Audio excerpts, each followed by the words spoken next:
c'est ce que j'ai eu l'occasion de dire. D'abord, on est sorti de la science. C'est plus du tout de la science. C'est de la croyance, c'est de la religion. Ça avait été très très bien défini, ça, par Karl Popper. Karl Popper, qui est le premier historien des sciences, analyste des sciences du XXe siècle, disait « Si vous ne pouvez pas trouver des éléments qui montrent que votre théorie scientifique est fausse, c'est que ça n'est pas une théorie scientifique, c'est de la religion. » Personne ne remet vraiment en cause cette manière de penser, qui est un peu complexe, la falsifiabilité.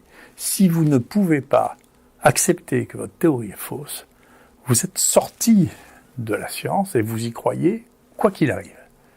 Et donc, vous commencez à avoir des comportements religieux. Comment, quand on est sorti du monde scientifique pour rentrer dans le monde de la conviction non scientifique, on peut faire n'importe quoi. Ce qui était terrible, c'est que c'était au nom du bien qu'on faisait ça.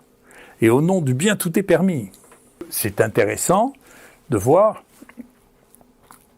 que vous pouvez vendre du rêve, vous voyez, à un niveau qui est incroyable. Donc là, c'est notre plus grand problème actuellement, c'est cette volonté de croire qui dépasse la réalité, qui n'est plus compatible avec la réalité.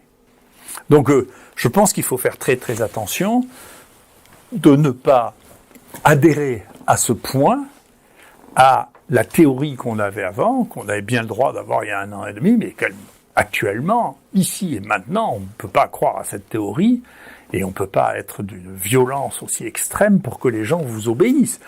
Quand on veut que les gens vous obéissent alors que ça n'a plus de sens, ça s'appelle le totalitarisme. C'est comme ça. Et donc, on ne peut pas rentrer dans une société totalitaire à cause de cette histoire. Il faut s'arrêter, il faut penser, il faut réfléchir.